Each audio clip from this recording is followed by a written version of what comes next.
Hey guys, Molly here, and this is week 5 of Photovoice. So this week we're going to be talking about editing your photos.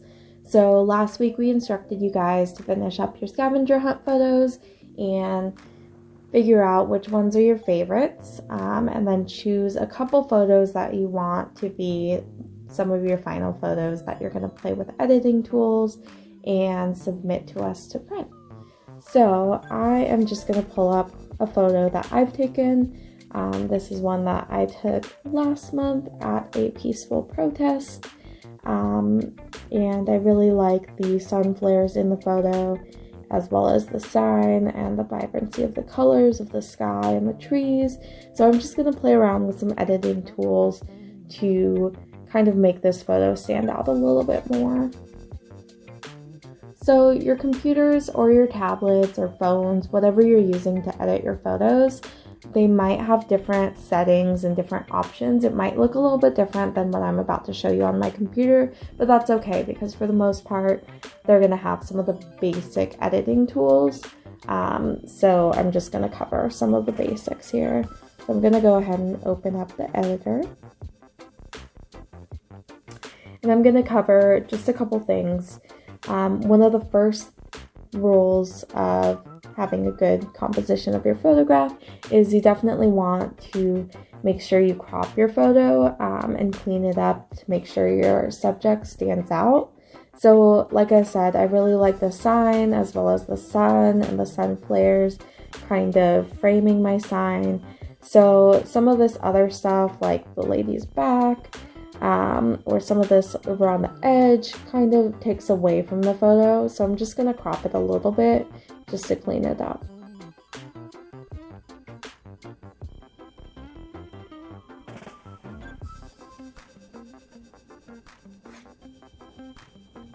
You can also rotate your photo if you took it sideways, or you can flip it. You can play around with different straightening tools. So really just kind of straighten out and frame and clean up your image so that your subject stands out. Next, you can go into adjusting the color, the contrast, all of those different settings. Also, there are preset filters that have different settings of color and contrast and lighting. So you could use one of those. You can feel free. There's no right or wrong way to do this. I'm going to go ahead and do it manually, so I'm just going to go to original and then go to adjustments and play around with these different settings. So you can play around with the lighting. It might say brightness, it might say light, but that is what makes your image light or dark. Again, I really like the sun flares in my image, so I might make it a little bit brighter, but I'm not going to adjust that too much. But then I'm also going to adjust the contrast, which helps the light stand out against the dark.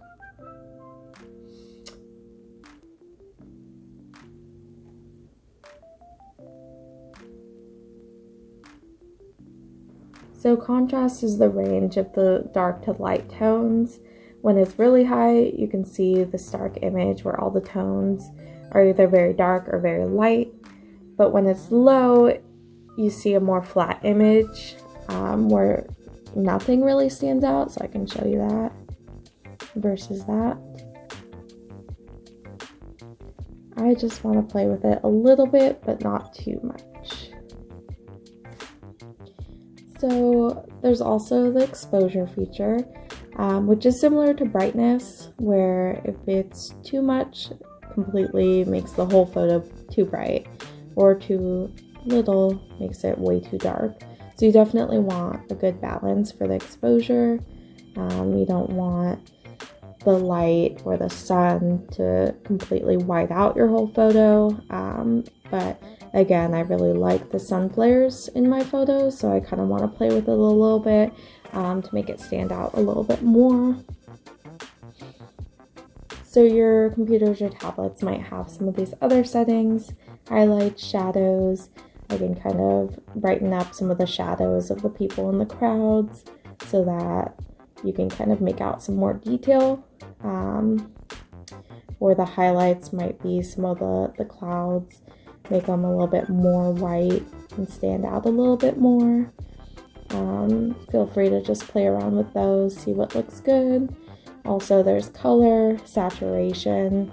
You can make it a lot more bright and vibrant, or you can tone it down. You can make it black and white. Just play around with what looks good there.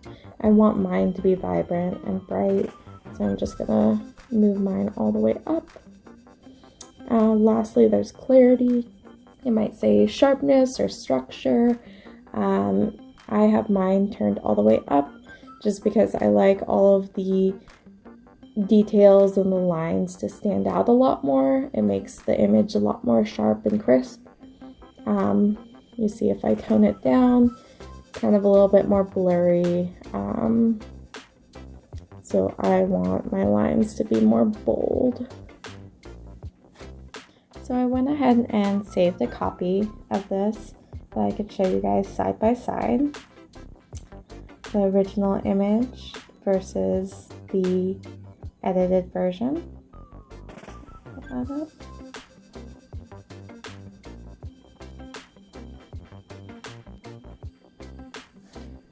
So as you can see, the edited version of my image on the right is a lot more vibrant.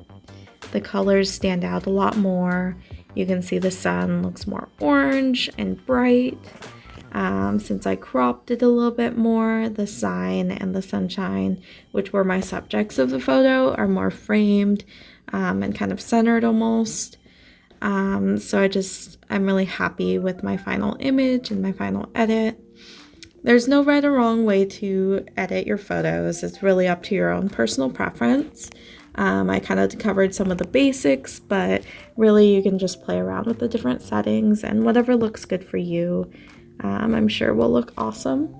So we can go ahead and share our photos on Thursday and get ready for the final presentations of them next week. So we will see you then. Thanks, guys.